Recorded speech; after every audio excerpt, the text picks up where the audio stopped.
The House Oversight Committee just released some of the Epstein files sent to them by the Justice Department. Let's bring in CNN's Manu Raju on Capitol Hill. Manu, I know these documents were just dropped. What do we know about the release? Yeah.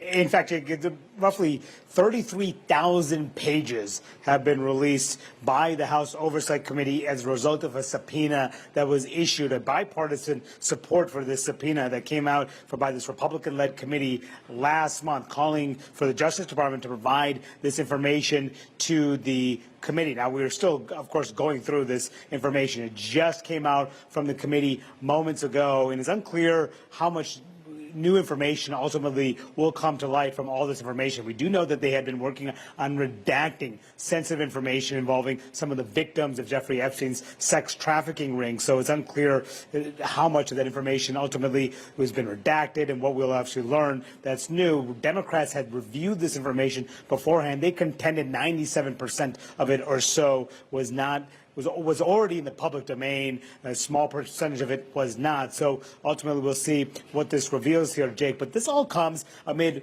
a push by a bipartisan group of House members to force a vote to compel the release of all the Epstein documents. That push led by Congressman Thomas Massie, a Republican of Kentucky, joining with Democrat Ro Khanna, who are trying to get enough support in the United States House to circumvent the Republican leadership and force this vote on the House floor. The Republican leadership has not wanted to have this vote. They say it is not necessary. They say it is a moot point. And they're trying to make the case that the release of these documents essentially means there's no reason to have this vote now. Now, the ultimate question is going to be if Republicans are satisfied, particularly the Republicans who have demanded for years the release of more information relating to this case. If they're satisfied by the release of this information, or if they do decide to buck the Speaker and buck the President, who has pushed back against this vote that could be coming in the House within a matter of days, will they buck the President of the United States, particularly some of the more Republicans who are aligned with him politically and ideologically? That's going to be a big question now that this has now been released by the committee. Are they satisfied with this? Are they not? Or will they demand a lot more? Big question, but a significant moment here, Jake. This is something that members on both sides have been demanding for some time. More than 33,000 pages released by the Justice Department. We'll learn, hopefully soon, what new this reveals. All right, Manu Raju on Capitol Hill. Thanks so much. Let's bring in Republican Congressman Mike Flood from Nebraska. He's on the House Financial Services Committee. Congressman, do you think that this release will quell any of the concerns or calls for transparency from some of your colleagues like Congressman Massie and others that are trying to force a vote through a discharge petition on releasing as many Epstein files and documents as exist? Well, when we left Washington in July, the Speaker and the leadership team and the House Republicans basically said, we're going to get to the bottom of this, and this is just the beginning. I met with the Speaker just a little bit ago. He said he just met with 6 victims of Jeffrey Epstein. He said it was horrific to hear what they went through, and that some of these victims are as old as 50 years old. This has gone on for 30 years. Listen, this release today is just the beginning. What Thomas Massie and the Democrats are doing is just all out reckless. They do not have victim protection in their bill. It was written in a very sloppy way. And when this comes to the floor for a vote, if it does, and if it passes, that's not good for victims. The House Republican leadership, together with the Rules Committee, we're going to be putting together a bill that will be voted on this week that will handle this, and I think it will meet with the favor of almost all Republicans, maybe not Tom Massie. And if you're a Democrat, this is what you've been asking for. I'm sure they're going to vote for it as well. At least I hope. If there was something in the bill from Congressman Massie saying that no victim should be identified, would you have any issue with releasing everything that exists? Well, unfortunately, the way the discharge petition is written, it's not in there. The other thing that the House Republican version is going to have is essentially support for the subpoenas to have the force of law for the Oversight Committee. And listen, this is a bipartisan issue. That meeting with victims was with Democrat and Republican leaders. We're working together in a bipartisan way on the Oversight Committee. I don't support discharge petitions. I support regular order. I don't believe that a discharge petition is any way to govern when you're in the majority. We have a plan. It's going to get implemented, and it's going to happen this week. Just for people out there who don't know what a discharge petition is, it's when more than 218, a majority of the members of Congress that you need to pass the bill, sign a petition to force something onto the floor of the House for a vote if they're having trouble getting that legislation introduced through regular order, as the congressman referred to. You said at one of your town halls in August last month, quote, "At the next pro forma session of the Congress, you will find my name as a sponsor on a resolution from the House Rules Committee to release the Epstein files to protect the victims and not re-victimize them again." Is this legislation that Speaker Johnson is pushing forward enough? Well, I asked that question today when I had a chance to talk to the Speaker. I said, hey, I'm supportive of what the Rules Committee came up with in July. Tell me about what we're going to vote on this week. He said, what we're voting on this week will meet with the favor of all the Republicans on the Rules Committee. That gave me a lot of reason to be optimistic that we're going to vote on something that's going to move the ball. Hey, a lot of Americans want this out there. We want to be transparent. We want this to be in the public domain, but not at the cost of re-victimizing the people that went through this terrible tragedy that has unfolded over decades. And so hopefully this week we'll be able to pass that. The Senate can act. We can get it to the president. We can move forward. Everything that they're doing is working in sync with the Department of Justice, working in sync with the White House. The president wants this to pass. We are answering the call from the American people, and it will be done hopefully in the House this week. So you know that you don't need to have this legislation if Attorney General Bondi and President Trump just released all the information with the victims' identifications redacted, of course. There's the grand jury stuff. That's obviously up to a judge, and judges have said, no, we're not releasing it. But everything else in the U.S. Attorney's offices in New York, in Florida, the FBI, the Justice Department, internal communications, all of that stuff, in the same way that Director of National Intelligence Tulsi Gabbard is just going through documents and releasing stuff that she wants to on the separate issue of the Russia investigation, all of that stuff could be released, and the administration isn't. Do you know why? Do you have any understanding as to why that is? Well, I don't work at the Department of Justice, and I'm not at the White House on this issue. I do know that this landed in Congress's lap. We listen to our constituents. We want transparency, and now we're acting. I think that the United States House Republicans are committed to getting this out there. The last thing I want is a bill basically written on the hood of a pickup that exposes victims, puts people in bad situations, maybe even targets the innocent.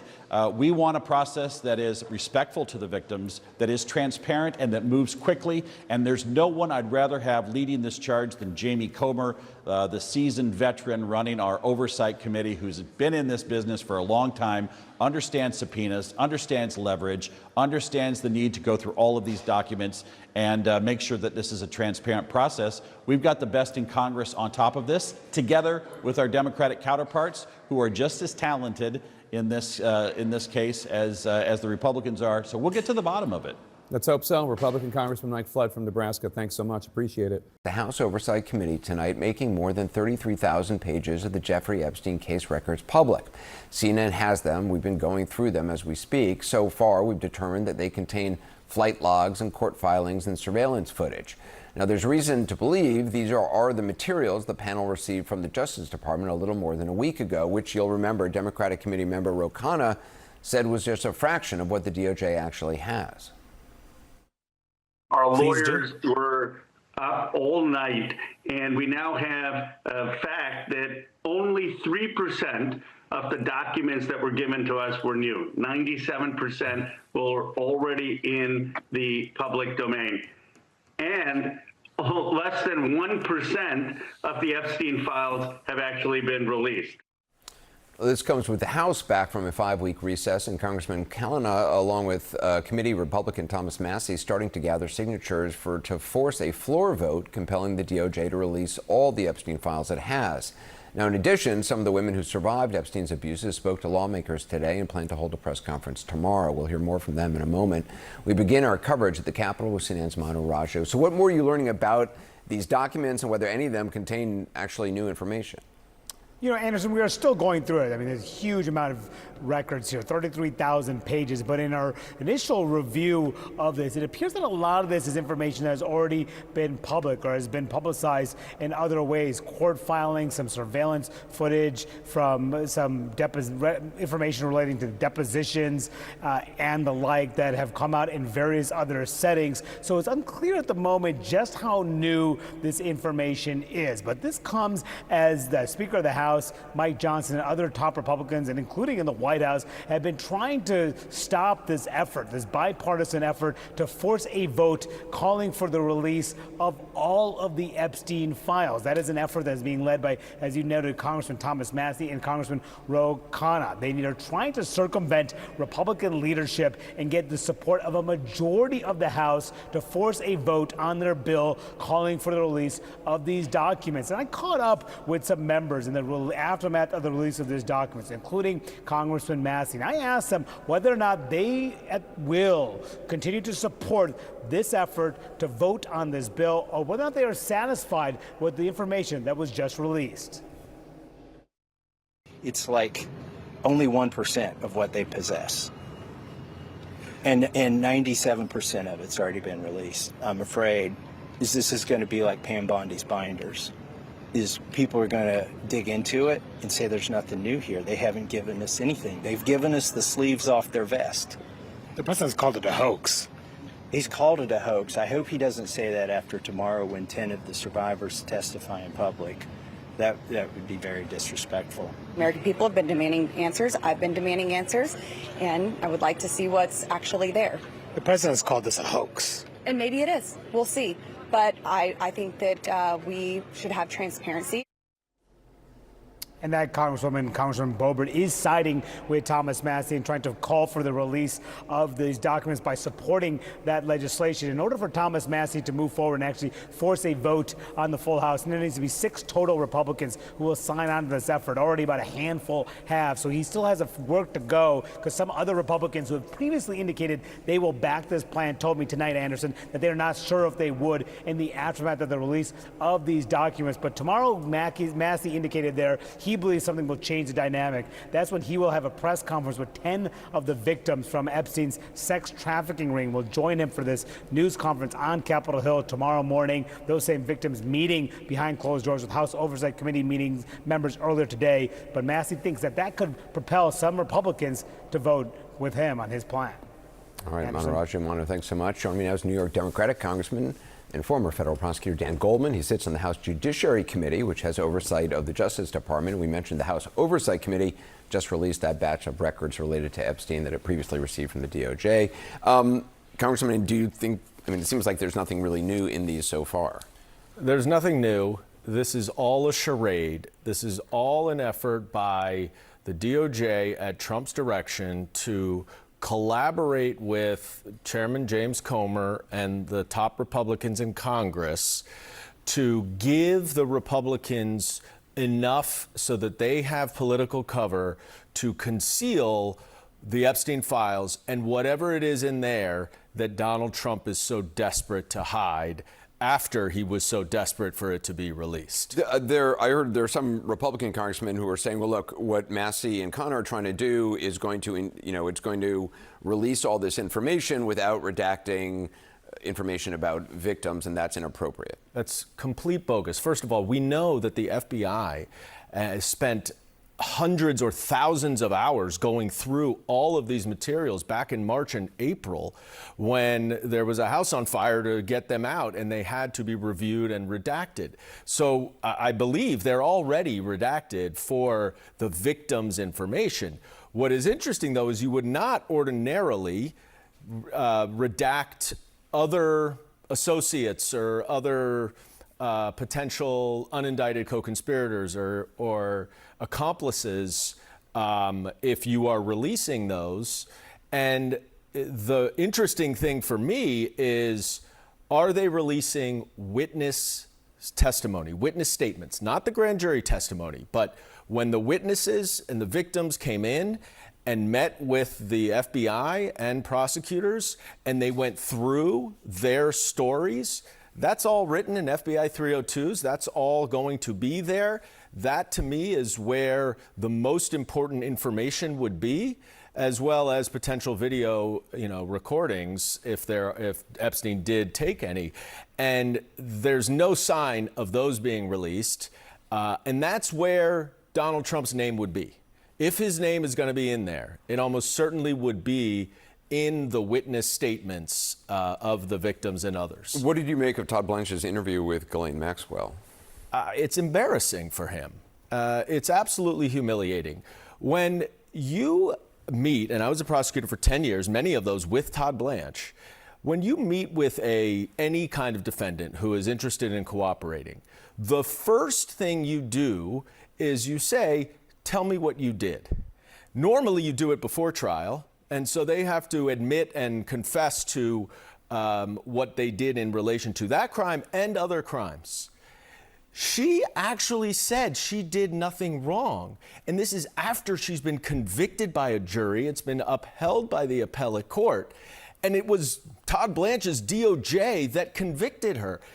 In an ordinary course, if you come in, and that would be the first question, which it wasn't in this, and she says, no, I didn't do anything wrong. The verdict is wrong.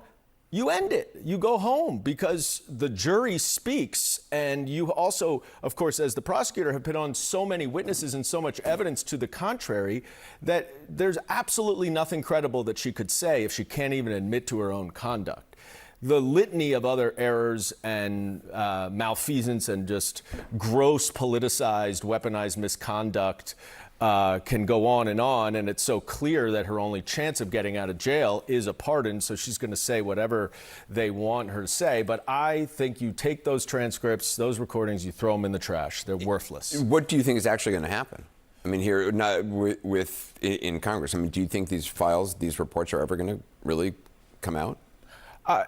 Look, I've learned in my 2.5 years that it is impossible to put yourself in the head of the Republican majority and the leaders of the Republican Party. They continue to come up with different ways of caving to Donald Trump, of doing whatever he wants. Mike Johnson shut down Congress a week early because he didn't even want to deal with these Epstein files. But the fact of the matter is this is a cover-up. This is a massive cover-up. They're not just stonewalling. They're trying to do it through charades and sleight of hand, so to speak. But they are covering something up. This Donald Trump was hot to trot, and Kash Patel and Dan Bongino were leading the charge to release the Epstein files. Now, all of a sudden, they don't want them released. They are trying to hide something. And by releasing these documents, most of which have been released before, others will not have any relevant information. My suspicion is that the Oversight Committee is colluding with the Department of Justice. If you look at a resolution, an alternative resolution they're going to present this week, it does not call for the witness statements. It gives all sorts of, goes through many different sections, types of information that should be released. It does include the witness statements. If it doesn't include the witness statements, then it doesn't include the core of the Epstein files. Congressman Goldman, I appreciate your time. Thanks very much.